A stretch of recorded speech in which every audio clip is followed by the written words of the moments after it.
मेरा नाम आकांक्षा है। मैं हैरान थी कि मेरे भैया, जो कि बहुत ज़्यादा कामचोर थे, आज वो सबसे ज़्यादा मेहनती बन गए थे और उनकी कमाई से हमारे घर में किसी चीज़ की कोई कमी नहीं थी। ऐसा भी क्या खास था मेरे भैया के अंदर जो और किसी के पास नहीं था। मेरे भैया कपड़े सिया करते थे। वो जेंट्स और लेडीज़ दोनों के ही कपड़े सिलते थे। हमारे मोहल्ले के भी सारे लोग अब मार्केट में जाकर मेरे भैया की दुकान पर उनको ही कपड़े सिलने के लिए देकर आते थे। जब मेरे पापा जिंदा थे, मोहल्ले के लोग तो उन्हें भी इतने कपड़े नहीं दिया करते थे जितने कि मेरे भैया को अब देने लगे थे। हालांकि मेरे पापा भैया से भी ज़्यादा अच्छे टेलर थे। भैया ने तो सिर्फ पापा से थोड़ा सा ही काम सीखा हुआ था। आखिर ऐसा क्या था जो सारे लोग मेरे भैया से ही कपड़े सिलवाने लगे थे और भैया के पास इतने ढेर सारे पैसे आने लगे थे। मुझे ये बात हजम नहीं हो रही थी। मैं इस बात का पता लगाने के लिए अपने भैया के पीछे हाथ धोकर पड़ गई थी कि आखिर जान सकूं कि आखिर मेरे भैया ऐसा क्या करते हैं। मैंने इस बात की तह तक पहुंचने के लिए एक दिन एक प्लान बनाया। जब बात खुलकर मेरे सामने आई तो मेरे होश उड़ चुके थे और मुझे अपने कानों पर विश्वास नहीं हो रहा था। फिर मुझे अफसोस भी हुआ कि मुझे ये सब कुछ नहीं करना चाहिए था, क्योंकि अब मुसीबत मेरे सर पर भी नाच रही थी, और वो भी बहुत बड़ी, क्योंकि मेरे भैया लोगों के कपड़े सिया करते थे और हमारे मोहल्ले के सारे लोगों के साथ उनकी अच्छी बातचीत हो गई थी। हमारे मोहल्ले के लोग मोहल्ले के ही दर्जियों को छोड़कर हमारे शहर में बने हुए मेन मार्केट के अंदर जाकर भैया से कपड़े सिलवाते थे। हालांकि जो हमारे मोहल्ले में टेलर थे वो भी अच्छे कपड़े सिया करते थे। ये तो हमारे लिए अच्छी बात होनी चाहिए थी कि मेरे भैया का इतना अच्छा काम चल रहा था, लेकिन कहीं ना कहीं मुझे कुछ गड़बड़ लग रही थी। इसलिए मैं उनकी जासूसी करने लगी थी, क्योंकि कहते हैं ना, हर इंसान को सिर्फ आम से ही मतलब नहीं होता, गुठलियां गिनने का भी बड़ा ही शौक होता है। यही हाल मेरा भी था। हम 3 भाई बहन थे। मैं अपने दोनों भाइयों से सबसे छोटी थी। हमारे पिता नहीं थे। हमारे घर की सारी जिम्मेदारी मेरे बड़े भैया के कंधों पर थी, लेकिन मेरे बड़े भैया तो जिस भी काम में हाथ डालते उन्हें हमेशा नुकसान ही हुआ था। न जाने उनकी किस्मत में क्या लिखा हुआ था। मम्मी भी उनसे बहुत तंग आ चुकी थी, क्योंकि घर के हालात दिन ब दिन बिगड़ते चले जा रहे थे। हमारे घर के हालात शुरू से ही ऐसे नहीं थे, क्योंकि मेरे पापा बहुत मेहनती आदमी थे और बड़ी मेहनत से उन्होंने अपना ये घर बनाया था। कभी हमें किसी चीज़ की कोई कमी नहीं होने दी थी। उन्होंने हम तीनों को पढ़ाया लिखाया भी था, और बड़े भैया ने तो पढ़ने की बहुत कोशिश भी की थी, लेकिन वो 8th क्लास से ज़्यादा नहीं पढ़े थे। मैंने भी हाई स्कूल किया हुआ था और मेरे दूसरे भैया ने भी हाई स्कूल ही किया था। मेरे बड़े भैया का नाम राजीव और छोटे वाले भैया का नाम राहुल था। राजीव भैया जब भी कहीं जाते और किसी काम को करने की कोशिश करते तो उनसे मेहनत नहीं हो पाती थी। आज के ज़माने में हर काम ही मेहनत से होता है। बिना मेहनत से तो कोई भी पैसे नहीं दे सकता, लेकिन ये बात मेरे भैया की समझ नहीं आती थी। हम लोग उन्हें समझा कर तंग आ चुके थे। राहुल भैया नौकरी करते थे। उन्हें तो थोड़े बहुत पैसे मिल जाते थे, जिससे हमारे घर का गुजारा चल रहा था। जिंदगी बस ठीक ठाक ही गुजर रही थी, लेकिन जिंदगी में वो मज़ा नहीं था जो पापा के समय में आया करता था। पैसों की तो कोई बात नहीं थी, लेकिन मेरी मम्मी को फिक्र ये थी कि मेरे भैया सबसे बड़े हैं और मम्मी को उनकी शादी भी तो करनी थी। आज के ज़माने में तो लड़की वाले अपनी बेटी के लिए सिर्फ लड़का ही नहीं देखते, बल्कि लड़की की सैलरी, उसका घर बार, हर चीज़ पर ही ध्यान देते हैं। आखिर उन्हें अपनी बेटी सारी जिंदगी के लिए देनी होती है। सबसे ज़्यादा फिक्र तो हमें इस बात की सता रही थी कि आखिर भैया की शादी कैसे होगी, उन्हें रिश्ता कैसे मिलेगा, लेकिन शायद वो हमारी बात को समझ नहीं पा रहे थे। उनका बिहेवियर घर में अब दिन ब दिन चिड़चिड़ा सा होता चला जा रहा था। मम्मी हमेशा उन्हें यही ताना मारती थी कि तेरी शादी कैसे होगी, तुझे कोई अपनी बेटी कैसे दे देगा, तुझे मेहनत करनी होगी और अपने इस घर को संभालना होगा, तभी तो तेरी शादी हम भरोसे के साथ कर सकेंगे। हम किसी दूसरे की बेटी को अपने घर में लाकर उसकी ज़िंदगी तबाह नहीं करना चाहते। भैया माँ की बात सुनकर हमेशा उन पर गुस्सा किया करते थे। वो बहुत ज़्यादा चिढ़ चुके थे, क्योंकि उन्हें कहीं नौकरी नहीं मिल रही थी। अगर कहीं नौकरी मिल भी जाती थी तो वहाँ पर मेहनत का काम उनसे नहीं हो पाता था। मेरे पापा टेलर थे। जब वो जिंदा थे तो उनकी एक दुकान थी जिस पर वो सिलाई का काम किया करते थे। वो दुकान उन्होंने मेन मार्केट के अंदर खोली हुई थी, जहाँ पर उनकी अच्छी खासी कमाई हो जाती थी। वो लेडीज़ कपड़े सिया करते थे। पापा के पास भी बस सिर्फ मामूली से ही पैसे आते थे, लेकिन भगवान का शुक्र था, उससे हमारा गुजारा आसानी से हो जाता था। पापा ने हमें कभी किसी चीज़ की कमी नहीं होने दी थी। वो दिन रात सिलाई किया करते थे। हमारे मोहल्ले के लोगों को पता था कि मेरे पापा एक अच्छे टेलर हैं, फिर भी वो लोग उनसे कपड़े नहीं सिलवाते थे। कोई एक दो ही पड़ोसी थे जो मेरे पापा को कपड़े दे दिया करते थे, लेकिन मेरे पापा की सबसे ज़्यादा कमाई मार्केट में ही होती थी, क्योंकि वहाँ पर लोग मार्केट के बहाने से कपड़े खरीदने के तुरंत बाद ही टेलर को सिलने के लिए दे दिया करते थे। पर जब से पापा की मौत हुई थी, हमारे घर के हालात बदल कर रह गए थे, क्योंकि मेरे पापा को टीबी जैसी बड़ी बीमारी थी। हमने उनका इलाज करवाने की बहुत कोशिश की, मगर मेरे पापा बच नहीं सके, क्योंकि उनकी बीमारी काफ़ी हद तक बढ़ चुकी थी। उन्हें शुरू में ही इलाज की ज़रूरत थी, लेकिन उन्होंने अपने ऊपर ध्यान नहीं दिया, और यही लापरवाही बरतने की वजह से आज हमारे पापा हमारे साथ इस दुनिया में मौजूद नहीं हैं। मेरे पापा की मौत पर लोग मेरी मम्मी को सहारा दे रहे थे कि भगवान ने आपको दो दो जवान बेटे दिए हैं, आपके घर के हालात ये दोनों मिलकर ही संभाल लेंगे, फिक्र करने की कोई ज़रूरत नहीं। लेकिन ऐसा कुछ भी नहीं था। मेरे बड़े भैया तो ना तो ज़्यादा पढ़े लिखे थे और ना ही उनके हाथ में कोई हुनर था। छोटे भाई ने हाई स्कूल पास कर लिया था, इसलिए वो छोटी सी दुकान पर हिसाब किताब जोड़ने का काम कर लिया करते थे, जहाँ पर उन्हें महीने के 7,000 रुपये मिल जाया करते थे, जिससे हमारे घर का गुजारा चल रहा था। जो पैसे हमारे पास जुड़े हुए थे वो आखिरी टाइम पर पापा के इलाज में खर्च हो चुके थे। अब हमारे पास कुछ जुड़ा हुआ नहीं था। मम्मी भी बहुत ज़्यादा तंग आ गई थी। हम तीनों बहन भाइयों में ज़्यादा फर्क नहीं था। हम तीनों ही एक दूसरे से सिर्फ 2-2 साल छोटे थे। सबसे ज़्यादा फिक्र मम्मी को मेरी हुआ करती थी, क्योंकि मैं जवान थी और खूबसूरत थी। अभी 17 साल की उम्र से ही मेरे लिए रिश्ते आने शुरू हो गए थे, लेकिन मेरी मम्मी अभी मेरी शादी नहीं करना चाहती थी, क्योंकि हमारे घर के हालात भी ठीक नहीं थे, और पहले तो मेरे बड़े भैया की ही शादी होनी थी। मोहल्ले के लोग ये बात जानते थे कि मेरे भैया का अभी कोई अपना काम नहीं है, इसलिए भैया का रिश्ता तो इतनी आसानी से नहीं लग सकता था। मम्मी बड़ी परेशान थी कि वो अपने बेटे को किस तरह से समझाएं, पर क्या किया जाए। किसी जवान लड़के पर माँ बाप अत्याचार तो नहीं कर सकते। छोटा बच्चा होता तो उसे समझा लिया जाता, प्यार से, डांट से या फिर मार से, लेकिन बड़े के साथ तो ऐसा नहीं किया जा सकता। फिलहाल जिंदगी इसी तरह से गुजर रही थी। भैया खाली हाथ घूम रहे थे। घर के हालात ज़्यादा बिगड़ जाने की वजह से मम्मी ने फैसला किया कि वो लोगों के घरों में जाकर काम किया करेंगी, इसलिए उन्होंने लोगों के घरों में नौकरानी का काम करना शुरू कर दिया था।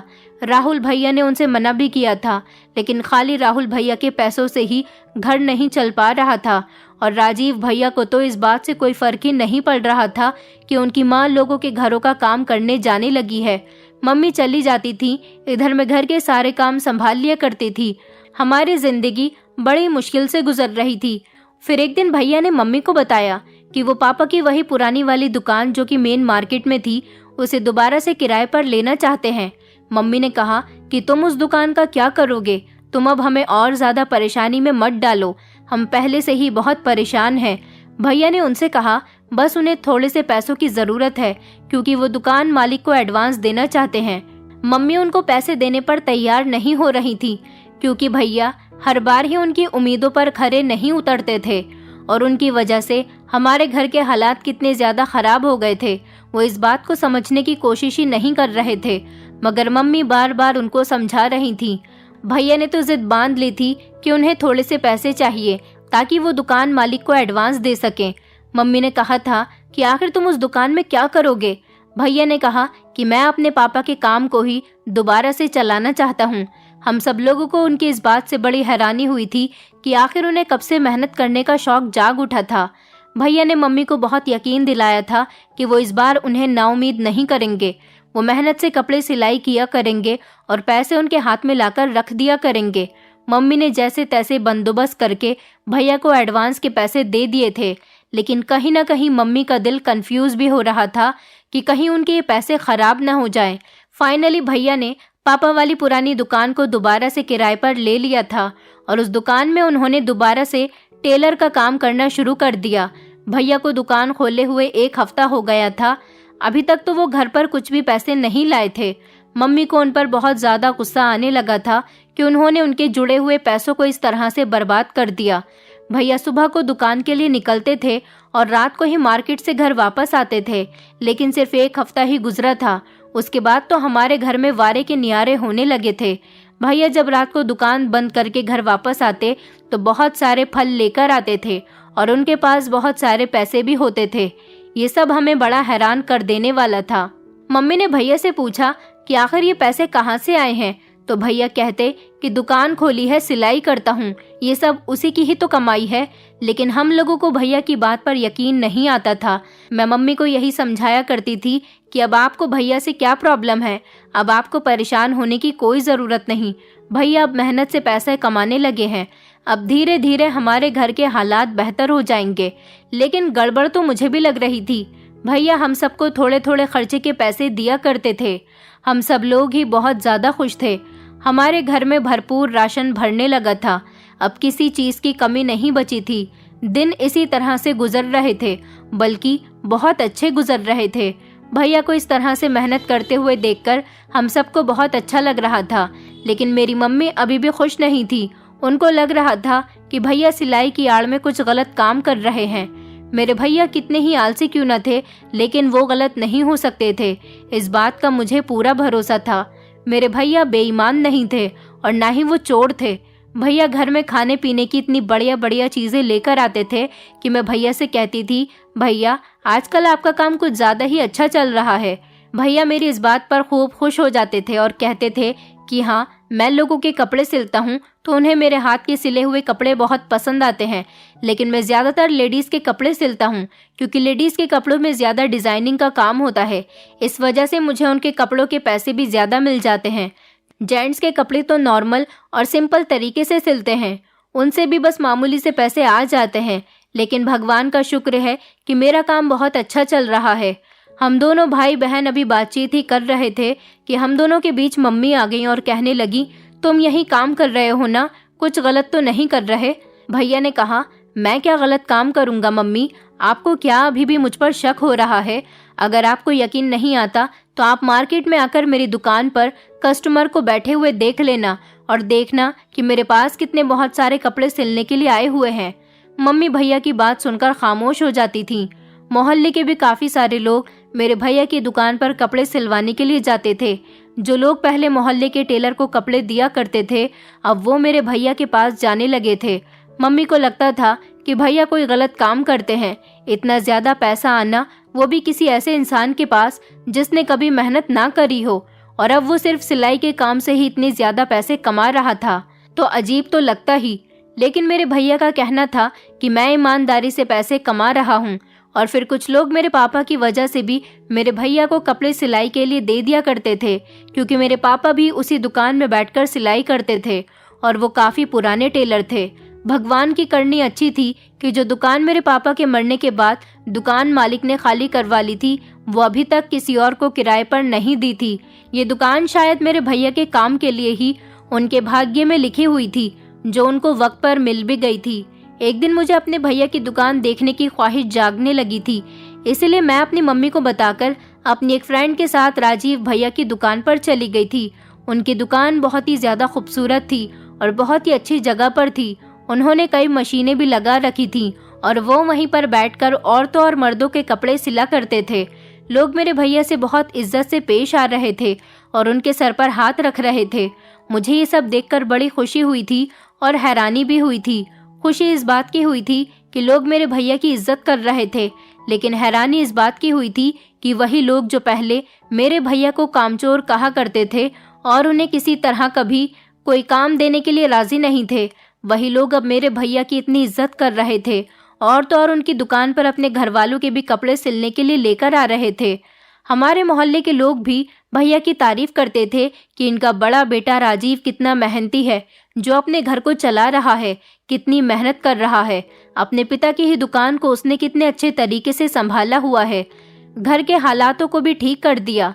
एक दिन तो हमारे घर पर एक रिपोर्टर आए थे जिन्होंने मेरे भैया का इंटरव्यू लेना था। उन्होंने कहा था कि हम आपका इंटरव्यू अपने चैनल पर चलाना चाहते हैं, क्योंकि मेरे भैया की बुटीक का नाम दूर दूर तक फेमस हो रहा था। लेकिन भैया ने अपना इंटरव्यू देने से साफ इनकार कर दिया। फिर ज़्यादा जिद करने पर उन्होंने अपना इंटरव्यू दे दिया था। मेरे भैया के ऊपर छोटी सी रिपोर्ट बन गई थी जो एक लोकल चैनल पर ही चली थी, लेकिन मोहल्ले वाले तो सब मेरे भैया की खूब तारीफ कर रहे थे और मेरे भैया हमारे मोहल्ले में खूब फेमस हो गए थे। इस तरह उनका काम भी बढ़ गया था और सब उनकी मेहनत को सराह भी रहे थे, उनको बहुत ही अच्छा समझ रहे थे। लेकिन इस बात पर मेरे छोटे भैया राहुल को भैया पर बहुत गुस्सा आ रहा था। उनको ये सब कुछ बिल्कुल भी पसंद नहीं आ रहा था, क्योंकि पहले तो हमारा घर राहुल भैया की कमाई से ही चल रहा था। राजीव भैया ने तो अभी पिछले 1 महीने से ही अपनी दुकान पर काम करना शुरू कर दिया था और 1 महीने के अंदर ही उन्होंने हमारे घर में 4 चांद लगा दिए थे। अब तो मेरे राजीव भैया के लिए रिश्ते आने भी शुरू हो गए थे, लेकिन अब हमारे घर के हालात बेहतर होने की वजह से मम्मी मामूली से परिवार की लड़की नहीं लाना चाहती थी। वो भैया के लिए अमीर परिवार की लड़की और खूबसूरत लड़की की तलाश कर रही थी। मम्मी का कहना था कि अब हम लोग राजीव की शादी खूब धूमधाम से करेंगे। वैसे तो मैं भी यही चाहती थी कि मेरे भैया की शादी खूब धूमधाम से हो और मेरी भाभी खुश रहें, क्योंकि मेरी मम्मी का कहना था कि मेरे इतने मेहनती बेटे का रिश्ता अब आसानी से आ जाएगा। लोगों से अपने बेटे की तारीफ सुनकर और अपने बेटे की इतनी कामयाबी देखकर मेरी मम्मी का गुस्सा सारा खत्म हो गया था। वो भैया से बहुत प्यार करने लगी थी और उनको उन पर पूरी तरह से यकीन हो गया था। मेरी मम्मी ने कहा था कि वो भैया की शादी होते ही फौरन मेरी शादी भी कर देंगी और राहुल भैया की शादी सबसे आखिर में करेंगी, क्योंकि वो राहुल भैया से भी कहती थी कि तुम अपने राजीव भैया की तरह कोई ऐसा काम सेट कर लो जिससे तुम्हारा नाम हो और पैसा भी खूब कमा सको। मेरे राजीव भैया के लिए कई रिश्ते चल रहे थे। लोग अपनी बेटी की शादी मेरे भैया से करवाने के लिए तरस रहे थे। फाइनली मेरी मम्मी को राजीव भैया के लिए एक लड़की पसंद भी आ गई थी। वो बहुत ज़्यादा खूबसूरत और पढ़ी लिखी थी और अमीर फैमिली से बिलोंग करती थी। अब हम लोग भी अमीरों के जैसे कपड़े पहनते थे, अच्छा खाते पीते थे। एक दिन तो भैया हम लोगों को एक बड़े से होटल में खाना खिलाने के लिए ले गए थे। जब मेरे भैया को लड़की वाले देखने आए थे तो उन्होंने बहुत ही अच्छी क्वालिटी का नाश्ता लाकर रखा था। लड़की वाले मेरे भैया की बहुत तारीफ कर रहे थे। मेरे भैया का रिश्ता फाइनल हो गया था और 4 महीने बाद की ही शादी की डेट भी फिक्स हो गई थी। मैं तो अपने भैया की शादी के लिए खूब धूमधाम से तैयारी कर रही थी। मैं अपने भैया से अब जिस चीज़ की जिद करती वो मुझे उस चीज़ को लाकर दे दिया करते थे। अब ऐसा लगता था जैसे जिंदगी में किसी चीज़ की कोई कमी ही नहीं। सच में पैसा हमारी हर ख्वाहिश को पूरा कर सकता है। पैसे से ही जिंदगी हसीन है। ऐसा लगता है जैसे पैसे न हो तो जिंदगी बेरौनक है। लोग सच कहते हैं कि पैसे में बहुत ज़्यादा ताकत होती है। एक पैसा ही ऐसी चीज़ है जिसके पास होता है उसके पास सब कुछ होता है, यहाँ तक कि उसके पास तो रिश्ते भी होते हैं। हर तरह का रिश्ता जो पैसे वाले इंसान के पास होता है, जिसके पास पैसा नहीं होता उस बेचारे के पास तो कुछ भी नहीं होता। आज के ज़माने में जिसके पास पैसा नहीं होता लोग उसको कुछ भी वैल्यू नहीं देते। रात के 2 बज रहे थे। एक दिन अचानक मुझे प्यास लगी तो मैं अपने कमरे से बाहर आ गई थी पानी लेने के लिए। लेकिन तभी अचानक मैंने अपने भैया को देखा। वो कुछ हिसाब किताब लेकर बैठे हुए थे। वो शायद अपनी दुकान का बिल बना रहे थे। जब उन्होंने देखा कि मैं जाग रही हूँ तो उन्होंने मुझे अपने कमरे में बुला लिया था। उन्होंने मुझसे अपने पूरे महीने का हिसाब जुड़वाया था।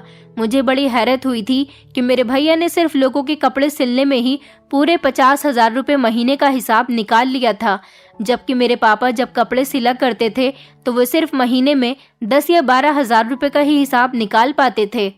भैया ने तो कुछ ज़्यादा ही तरक्की कर ली थी। मुझे इस तरह से हैरानी में देखकर भैया ने कहा कि तुम हिसाब पर ध्यान लगाओ, ज़्यादा सोच विचार करने की ज़रूरत नहीं है। मैं भैया की बात पर फौरन ही हिसाब जोड़ने में दोबारा से लग गई थी कि कहीं मुझसे गलत हिसाब तो नहीं जुड़ गया। लेकिन मुझसे कोई गलत हिसाब नहीं जुड़ा था। मेरा हिसाब बिल्कुल सही था। भैया ने इस महीने में 50,000 रुपये ही कमाए थे। अब तो हर महीने भैया का हिसाब इतना ही निकलने लगा था। भैया ने अपनी पत्नी के लिए खूब सारे गहने भी बनवाए थे और अपने गहनों के साथ साथ मेरी शादी का बंदोबस्त भी कर लिया था। मेरे लिए भी गहने खरीद लिए थे जो कि बहुत ज़्यादा खूबसूरत थे। मैं कंफ्यूज थी कि लोग मेरे भैया से कितने कपड़े सिलवाते हैं जो उनके पास इतने ज़्यादा नोट छप रहे थे। एक दिन मेरी फ्रेंड हमारे घर पर आई थी। वो कभी कभी मुझसे बातचीत करने के लिए हमारे घर पर आ जाती थी। जब मैंने उस पर गौर किया तो उसके कपड़ों पर मेरे भैया की बुटीक का लेबल लगा हुआ था। जब कोई टेलर कपड़े सिलता है तो कपड़ों की बैक साइड पर अपने बुटीक का लेबल लगा देता है ताकि उसके बुटीक का ऐड हो सके। मैंने अपनी फ्रेंड से कहा, क्या तुमने कपड़े मेरे भैया से सिलवाए हैं? उसने कहा, हाँ देखो तो कितने अच्छे कपड़े सिलते हैं तुम्हारे भैया, तभी तो उन्होंने मुझसे एक सूट के 10,000 रुपए लिए हैं। मेरी फ्रेंड की बात सुनकर मैं और मेरी मम्मी हैरान रह गए थे, क्योंकि उस टाइम मेरी मम्मी हम दोनों के लिए चाय बनाकर लाई थी और वो भी हमारी बात सुन रही थी। हमने कहा कि 10,000 रुपए सिलाई के दिए हैं। वो कहने लगी, क्यों, तुम्हें नहीं पता कि तुम्हारे भैया 10,000 रुपए एक सूट की सिलाई के लेते हैं? मैंने तो उससे इनकार करते हुए सिर हिला दिया था। हालांकि मेरी मम्मी अभी तक चौंक ही रही थी। मेरी फ्रेंड के चेहरे से ऐसा लग रहा था जैसे ये सब कुछ उसके मुंह से निकल गया हो और वो कुछ बताना नहीं चाहती थी। उसने कहा कि हाँ 10,000 रुपए ही दिए हैं। आजकल 10,000 रुपए में आता ही क्या है? मैंने अपने दिल में सोचा कि ये पागल तो नहीं हो गई, कह रही है कि 10,000 रुपए में क्या आता है, जबकि 10,000 रुपए में तो हम जैसे गरीब लोगों के लिए बहुत बड़ी रकम है। मैंने दिल में सोचा, महंगाई इतनी ज्यादा बढ़ गई, लेकिन महंगाई बढ़ने की वजह से रकम की अहमियत भी तो बढ़ती जा रही है और ये पागल लड़की 10,000 रुपए में कपड़े सिलवा कर आई है। भले से ही वो मेरे भैया से कपड़े सिलवा रही थी, लेकिन भैया अभी कुछ ज्यादा ही पैसे नहीं ले रहे थे। भैया को अपने कस्टमर से इतने ज्यादा पैसे नहीं लेने चाहिए। हालांकि अब वो ज्यादा अच्छी सिलाई करने लगे हैं, तो इसका मतलब ये नहीं कि वो लोगों का फायदा उठाएं। मुझे और मेरी मम्मी को ये बात कुछ अजीब लगी थी। उसने कहा था कि छोड़ो ना आकांक्षा, तुम ये क्या बातें लेकर बैठ गई हो? तुम्हारे भैया सच में बहुत अच्छे टेलर हैं। मुझे उनके हाथ के कपड़े बहुत पसंद आए, यहाँ तक कि मेरे घर पर बाकी लोगों को भी उनके हाथ के कपड़े बहुत पसंद आए। मेरी मम्मी ने तो खुशी खुशी तुम्हारे भैया को कपड़ों की सिलाई के पैसे दे दिए थे। मेरी मम्मी ने उससे कहा था कि क्या बाकी के लोग भी उसे इसी तरह से खुश होकर पैसे देकर जाते हैं, तो वो इस बात पर खामोश हो गई थी और उसने कहा कि शायद मुझे पक्का पता नहीं। दरअसल मेरी फ्रेंड हमारे घर पर पूजा का प्रसाद लेकर आई थी, क्योंकि एक हफ्ते बाद उसकी एंगेजमेंट थी। मेरी फ्रेंड बहुत ज्यादा सांवली थी, उसका रिश्ता नहीं लग पा रहा था, लेकिन अब अचानक उसका रिश्ता लग गया था, इसलिए वो बहुत ज्यादा खुश थी। इसी खुशी की वजह से उसकी मम्मी ने पूजा रखी थी, जिसका प्रसाद वो हमें देने के लिए आई थी। उसके जाने के बाद मम्मी ने मुझसे कहा कि राजीव ऐसा भी क्या करता है कि लोग उसे खुश होकर 10-10 हजार रुपए देकर जा रहे हैं। मैंने अपनी मम्मी से कहा कि आपको ज्यादा परेशान होने की जरूरत नहीं है, लोग अपनी मर्जी से ही तो दे रहे हैं। भैया तो खुद किसी से जबरदस्ती पैसे नहीं लेते। मैंने मम्मी के दिल से शक खत्म करने की कोशिश की थी। हालांकि मेरा दिमाग भी अब शक में पड़ा हुआ था। ये मैटर तो बहुत ज्यादा उलझ गया था। इधर मेरे भैया की शादी में 2 हफ्ते रह गए थे। मेरे भैया पूरे मोहल्ले में फेमस हो गए थे। सब उनको इज्जत की नजर से देखते थे और कहते थे कि ये जा रहा है शुक्ला जी का बेटा, जिसने उनकी ही दुकान पर बुटीक खोलकर शुक्ला जी का नाम रोशन कर दिया। मुझे तो कुछ गड़बड़ लग रही थी। फाइनली भैया की शादी का दिन भी आ गया था। भैया ने अपनी शादी पर अपनी पत्नी को अलग से सोने के कंगन दिए थे। वो इतने ज्यादा मोटे कंगन थे कि मम्मी को भी इसकी उम्मीद नहीं थी कि वो अपनी पत्नी को इतना भी ज्यादा जेवर चढ़ा सकते हैं। शादी खूब धूमधाम से हुई थी। हम सब लोग बहुत ज्यादा खुश थे। भाभी घर पर आ गई थी और बहुत ज्यादा अच्छी थी। दिन इसी तरह से गुजर रहे थे। मेरे भैया खूब सारा पैसा कमा रहे थे। अब तो जिस दुकान पर वो किराए पर काम कर रहे थे, उन्होंने उस दुकान को दुकान के मालिक से खरीद लिया था और दुकान के अंदर एसी लगवा लिया था, क्योंकि गर्मी बहुत ज्यादा पड़ रही थी और उनसे गर्मी में काम नहीं होता था। हमारे घर में तो उन्होंने शुरू में ही एसी लगवा दिया था। एक और लड़की ने मुझे बताया था कि उसने भी अपने लिए मेरे भैया से कपड़े सिलवाए थे और उसने मेरे भैया को 10,000 रुपए दिए थे। फिर उसके कुछ दिनों बाद ही उसका भी रिश्ता लग गया था। ये बात बड़ी अजीब थी। मुझे कुछ न कुछ तो गड़बड़ लग रही थी। 10,000 रुपए सिलाई भला कौन देता है? अच्छे से अच्छा टेलर भी 2 या 3 हजार ही लिया करता है, वो भी जो हाई क्लास फैमिली के कपड़े सिलता हो। इधर मेरे भैया तो सिर्फ मिडिल क्लास फैमिली के लोगों के ही कपड़े सिला करते थे और यही मिडिल क्लास लोग मेरे भैया को 10-10 हजार रुपए देकर जा रहे थे। ये तो बिल्कुल एक मजाक था। और अजीब बात ये थी कि औरतें खुशी खुशी उनको इतनी ज्यादा पैसे दे जाती थीं, जबकि औरतें तो बहुत ज्यादा मोल भाव करने वाली होती हैं। भैया की शादी को 2 दिन गुजर गए थे। भाभी 1 हफ्ते के लिए अपने मायके गई हुई थी। भैया उधर अपने काम में ही बिजी थे क्योंकि दिवाली का सीजन आ रहा था और दिवाली के टाइम पर तो लोग सबसे ज्यादा कपड़े बनाते हैं। मेरे भैया दिन रात सिलाई कर रहे थे, यहाँ तक कि उन्होंने अब की बार तो अपने पास एक लड़का भी रख लिया था मदद करने के लिए, क्योंकि उन्हें अकेले काम करने में प्रॉब्लम हो रही थी। हमारे घर पर दिवाली सेलिब्रेट करने के लिए मेरे चाचा की बेटी आई हुई थी। मेरे चाचा की बेटी बहुत ही ज्यादा कंजूस थी। मैंने सोचा कि मैं इसे एडवाइस देती हूँ कि ये अपनी दिवाली के कपड़े मेरे भैया से सिलवा ले, लेकिन मैंने उसको बता दिया था कि मेरे भैया बहुत ज्यादा चार्ज लेते हैं। उसने मुझे कहा कि पागल हो गई हो क्या, 10,000 रुपए कपड़े की सिलाई कौन देता है? मैं तो तुम्हारे भैया को सिर्फ 700 रुपए ही देकर आऊंगी। मैंने कहा ठीक है, तुम उनसे 700 रुपए में कपड़े तय कर लेना, तभी मैं तुम्हें मानूंगी। वो भैया की दुकान पर उनको अपने कपड़े देने के लिए चली गई थी, लेकिन जब 4 दिन बाद वो अपने कपड़े लेकर वापस आई तो उसका मुंह लटका हुआ था। मैंने उससे कहा कि क्या हुआ, तुम भैया को कितने पैसे देकर आई हो? वो कहने लगी कि 10,000 रुपए में। उसे देखकर मैं हंसने लगी। मैंने उससे कहा कि तुम तो भैया को 700 रुपए देने वाली थी, बड़े कॉन्फिडेंस से कहा था तुमने मुझसे, लेकिन क्या हुआ, तुम तो 10,000 रुपए ही देकर आ गई। तुम्हारी बात में तो बिल्कुल भी दम नहीं निकला। मेरी बात सुनकर वो कहने लगी कि मुझे राजीव भैया के हाथ के कपड़े बहुत ज्यादा पसंद आए हैं। मैंने मम्मी से कॉल पर बात करके उन्हें सब कुछ बता दिया था, तो मम्मी ने राजीव भैया को 10,000 रुपए पेटीएम कर दिए। मैं उसकी बात सुनकर चौंक गई थी। अब तो मुझे पक्का शक हो गया था भैया पर।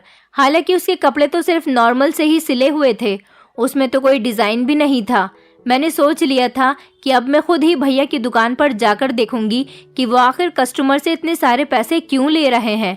मैंने एक दिन अपनी मम्मी की साड़ी पहन ली और मैं अपने चेहरे को पल्लू से ढककर भैया की दुकान पर चली गई ताकि भैया मुझे पहचान न सके। वहां जाकर मैंने उन्हें कहा कि मुझे कपड़े सिलवाने हैं, तो उन्होंने अपने साथ वाले लड़के को इशारा किया। उसने मुझे अपने साथ चलने के लिए कहा। मैं कंफ्यूज हो गई थी कि आखिर वो मुझे कहाँ लेकर जा रहा है। खामोशी से चलती रही, लेकिन ये देखकर मेरे पैरों तले से जमीन निकल गई कि दुकान के अंदर तो एक छोटी सी दुकान और बनी हुई थी जहाँ पर कंप्यूटर रखा हुआ था। मैं वहाँ पर बैठ गई थी और वहाँ जाने के बाद मैंने देखा कि भैया के साथ जो लड़का था वो मुझे कुछ लड़कों की फोटोज दिखा रहा था। उसने कहा, आप बताइए आपको किसके लिए रिश्ता देखना है? उसकी ये बात सुनकर तो मैं हैरान रह गई थी। यहाँ पर लोगों के कपड़े सिल रहे थे या फिर रिश्ते तय हो रहे थे, मेरी तो कुछ भी समझ नहीं आ रहा था। थोड़ी देर बाद भैया भी वहाँ पर आ गए और अपने साथ वाले लड़के से कहने लगे, क्या हुआ, बहन जी को कौन सा रिश्ता पसंद आया है? मैंने इशारे से कंप्यूटर स्क्रीन पर चल रहे फोटोज में से एक फोटो पर उंगली रख दी तो मेरे भैया ने मुझे पर्ची पर एक नंबर लिखकर दे दिया और कहा कि 10,000 रुपए हो गए। मेरी कुछ समझ नहीं आ रहा था, लेकिन मुझे इस रात से पर्दा भी हटाना था और ये सब कुछ तभी पॉसिबल हो सकता था जब मुझे भैया इसके बारे में बताते। मैंने अपने चेहरे से पल्लू हटा दिया था। भैया ने जब मुझे देखा तो उनके होश उड़ गए थे और उनके चेहरे का रंग फक पड़ गया था। भैया ने चौंकते हुए कहा, आकांक्षा तुम यहाँ क्या कर रही हो? मैंने कहा, भैया आप यहाँ पर क्या कर रहे हो और यहाँ कपड़ों की सिलाई की आड़ में ये क्या काम हो रहा है? मेरे भैया शर्मिंदा हो गए थे और उन्होंने अपनी नजरें झुका ली थी कि मैं तुमसे झूठ नहीं बोलूंगा क्योंकि तुम मेरी बहन हो और मैं अपनी बहन को अच्छी तरह से जानता हूँ। मैं समझ गया था कि तुम भेस बदल कर मेरी दुकान पर आई हो। मैं तुम्हारी आवाज से ही पहचान गया था, वरना हम हर कस्टमर को अपने ऑफिस में नहीं लेकर आते। यह हमारा खुफिया ऑफिस है। मुझे पता है कि तुम काफी दिनों से मुझ पर शक कर रही हो, क्योंकि मैं उसी दिन समझ गया था जिस दिन मैंने तुमसे अपनी दुकान का हिसाब किताब करवाया था। तुम जिस हैरानी से पैसों को देख रही थी, मैं समझ गया था कि तुम्हारे दिल में शक पड़ गया है और तुम बहुत ज्यादा चालाक हो। तुम सुकून से नहीं बैठोगी, एक न एक दिन मेरी सच्चाई जानकर ही रहोगी। इसीलिए मैं तुम्हें अपनी सच्चाई बता रहा हूँ। भैया की बातें सुनकर मैं उन पर हंसने लगी थी, लेकिन मैंने उन्हें कहा कि आपकी ऐसी कौन सी सच्चाई है? उन्होंने कहा, बहन मैं कुछ भी गलत काम नहीं कर रहा। घर के हालात बहुत ज्यादा खराब हो गए थे और मुझे कोई काम नहीं मिल रहा था, इसलिए मैंने ये आसान तरीका निकाल लिया था। मैं किसी भी गलत तरीके से पैसे नहीं कमाता, बल्कि उन लड़कियों के रिश्ते लगवाता हूँ जो सांवली हैं, अपाहिज हैं, या फिर जिनके अंदर कोई कमी है, या फिर वो जो तलाकशुदा हैं या विधवा हैं। मैंने अपनी दुकान के अंदर ही एक खुफिया दुकान बनाई हुई है और यहाँ कंप्यूटर रखने के बाद उस पर मैंने एक मैट्रिमोनियल वेबसाइट बनाई ताकि ऐसी लड़कियों के रिश्ते लग सकें जिनके रिश्ते तय नहीं हो रहे थे, जो समाज से छुपकर रह रही हैं। उन लड़कियों से उनकी कमी की वजह से कोई शादी नहीं करता। कुछ ऐसी लड़कियां होती हैं तो कुछ ऐसे लड़के भी होते हैं जिनके अंदर कोई ना कोई कमी होती है। मैंने उन्हीं लोगों को एक साथ मिलवा दिया। मेरी वजह से काफ़ी सारे लोगों की शादियां भी हो चुकी है। मैं लड़कियों के माता पिता को लड़के सिलेक्ट करवा देता हूँ और उन्हें जो भी रिश्ता पसंद आता है उसका नंबर पर्ची पर लिखकर दे देता हूँ। फिर वो लोग आपस में कांटेक्ट कर लेते हैं और रिश्ता पसंद आता है तो कर लेते हैं, नहीं पसंद आता तो दोबारा से मेरे पास आ जाते हैं।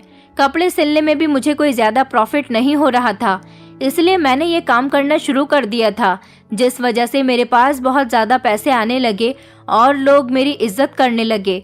अपने भैया की पूरी बात सुनने के बाद मुझे बड़ी हैरानी हुई थी और शर्मिंदगी भी महसूस हो रही थी कि मैंने अपने भैया पर शक किया था। मुझे अपने भैया के इस काम से बहुत ज़्यादा गर्व महसूस हुआ था। मेरे भैया तो बहुत अच्छा काम कर रहे थे। मुझे खुशी हुई थी कि मेरे भैया किसी गलत तरीके से पैसे नहीं कमा रहे, बल्कि उन्होंने अपने दिमाग का इस्तेमाल किया और ईमानदारी से पैसा कमा रहे थे। मैं भैया के इस काम से बहुत खुश थी, इसलिए मैंने उनका साथ देने का फैसला कर लिया था। मैंने भैया के साथ मिलकर उनके इस काम को बढ़ा दिया था और बुटीक ख़त्म कर दिया था, क्योंकि बुटीक से ज़्यादा पैसे इस काम में आ रहे थे और ना जाने कितनी ऐसी लड़कियों के घर बस गए थे जो बेचारी अभी तक कुंवारी बैठी हुई थी। भैया को इस काम से छुपाने के लिए सिलाई की बुटीक का बहाना करना पड़ता था, लेकिन अब हम लोगों ने अपने बुटीक को बंद करके मैट्रिमोनियल शॉप कर लिया। मेरे भैया सिर्फ उन्हीं लोगों के रिश्ते करवाते हैं जिन लड़के या लड़कियों में कोई कमी होती है, उनके नहीं जो बिल्कुल परफेक्ट होते हैं, क्योंकि ऐसे लोगों को तो रिश्ते घर बैठे और आसानी से मिल जाते हैं। ये सब सिर्फ उन लोगों के लिए है जो बहुत ज़्यादा मजबूर होते हैं। मेरे भैया का काम बहुत अच्छा चल रहा है। मेरी माँ को जब भैया के इस काम के बारे में पता चला तो वो भी बहुत खुश हुई थी और अपने बेटे पर गर्व महसूस करने लगी थी। हमारी पूरी फैमिली बहुत खुशी खुशी रह रही है और भैया की वजह से पूरे मोहल्ले में हमारी इज्जत बरकरार है। दोस्तों, उम्मीद करती हूँ आपको हमारी कहानी पसंद आई होगी। कहानी पसंद आई है तो वीडियो को लाइक करें, चैनल पर नए हैं तो चैनल को सब्सक्राइब करें और हाँ, नोटिफिकेशन बेल को ज़रूर दबाएं ताकि अगली अपडेट सबसे पहले आपको मिले।